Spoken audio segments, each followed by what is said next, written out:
Hi all, आप सभी का फिर से होप लर्न में स्वागत है। Finally 7th to 9th JPSC का जो नोटिफिकेशन है, जो एडवर्टीजमेंट है वो आ गया है और जो टोटल सीट्स निकल के आई है वो हो रही है 267। तो क्या ये सीट सफिशिएंट है?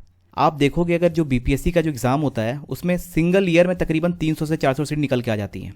इनफैक्ट जो 60 से 62वीं का जो एग्ज़ाम हुआ था उसमें अकेले 1000 वैकेंसीज़ थी और उसमें जो एसडीएम का जो वैकेंसीज़ था वो 250 के आसपास था, केवल एसडीएम का।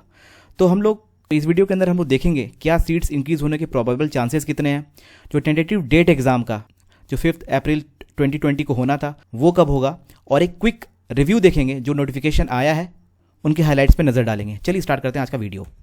तो जो 7th to 9th जेपीएससी का जो टाइमलाइन है वो इस प्रकार है। जो ऑनलाइन एप्लीकेशन होगा वो होगा 1 मार्च 2020 से लेकर के 30 मार्च 2020, 1 मार्च से लेकर के 30 मार्च, और जो लास्ट डेट होगा ऑनलाइन एप्लीकेशन का वो होगा 30 मार्च 2020। तो ये डेट आपको ध्यान रखना है कि जो 30 मार्च 2020 है वो आखिरी डेट होगा फॉर्म फिलिंग का, और जो आखिरी डेट होगा पेमेंट का वो होगा 1 अप्रैल 2020। तो यहाँ से तो आप भी अंदाजा लगा लेंगे कि 5 अप्रैल को प्रीलिम्स हो ही नहीं सकता, क्योंकि 1 अप्रैल 2020 को है लास्ट डेट है पेमेंट करने का। दूसरा जो पोस्ट वाइज वैकेंसीज है उसमें जो एसडीएम का जो सीट है वो है 82, जो सहायक नगर आयुक्त है, कार्यपालक पदाधिकारी है और विशेष पदाधिकारी है, उसके अंदर जो सीट्स है वो है 65। झारखंड शिक्षा सेवा वर्ग 2 के अंदर 39 सीट्स हैं। नियोजन पदाधिकारी, जिला नियोजन पदाधिकारी के अंदर 7 सीट्स हैं। जो डिप्टी एसपी है, पुलिस उपाधीक्षक, उसके अंदर जो है वो 40 सीट्स हैं। जो जिला समादेष्टा है उसके अंदर 16 सीट्स हैं, और जो सहायक योजना पदाधिकारी के अंदर 18 सीट्स हैं। तो ये कुल मिला के सीट्स आपके हो गए 267। अब कुछ इंपॉर्टेंट इन्फॉर्मेशन को देख लेते हैं। जो एजुकेशन क्वालिफिकेशन है वो एक पोस्ट को छोड़ करके इक्वल है। तो जो पोस्ट है सहायक योजना पदाधिकारी, इसका जो एजुकेशन क्वालिफिकेशन है वो है ग्रेजुएट इन इकोनॉमिक्स और ग्रेजुएट इन कॉमर्स और स्टैटिस्टिक्स, या फिर मैथमेटिक्स और ज्योग्राफी और एग्रीकल्चर साइंस और civil engineering from a recognised university. इस पद को छोड़ करके जितने भी अन्य पद है उनका एक कॉमन क्वालिफिकेशन है, वो है graduate from a recognised university by central और एनी स्टेट गवर्नमेंट। तो ये बात होगी एजुकेशन क्वालिफिकेशन की। अब एज के ऊपर आते हैं।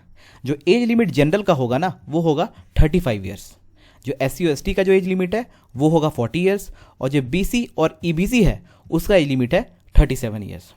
जो मिनिमम एज लिमिट है सारे पोस्ट के लिए वो होगा 21 ईयर्स, लेकिन एक पोस्ट को छोड़ के वो होगा डिप्टी एसपी का। डिप्टी एसपी के लिए जो एज लिमिट है वो है 20 ईयर्स। जो एप्लीकेशन फीस है वो सारे का 600 रुपीज़ है, लेकिन SC ST का जो फीस है वो होगा ₹150। अब जो एग्ज़ाम का पैटर्न है उस पर नज़र डाल लेते हैं।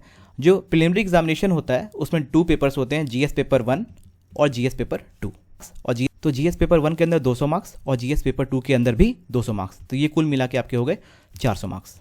जो मेंस एग्जाम होता है उसमें 6 पेपर्स होते हैं। General Hindi and general English 100 marks का, लैंग्वेज एंड लिटरेचर 150 मार्क्स का, सोशल साइंसेस जिसके अंदर हिस्ट्री एंड ज्योग्राफी आता है वो होता है 200 मार्क्स का, Indian constitution and polity, public administration and good governance ये होता है 200 मार्क्स का, Indian economy, globalisation and sustainable development ये भी होता है 200 मार्क्स का, और general sciences, environment and technology development भी होता है 200 मार्क्स का।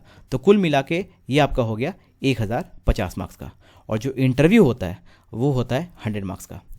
तो जो नोटिफिकेशन निकल के आई है 7th to 9th जेपीएससी, इसमें 267 सीट्स हैं। तो ये जो सीट्स है ना ये फिक्स्ड है कि ये बढ़ना ही बढ़ना है, क्योंकि हर एक एग्ज़ाम में पीटी एग्ज़ाम आते आते ये सीट्स लगभग ठीक ठाक बढ़ जाती हैं।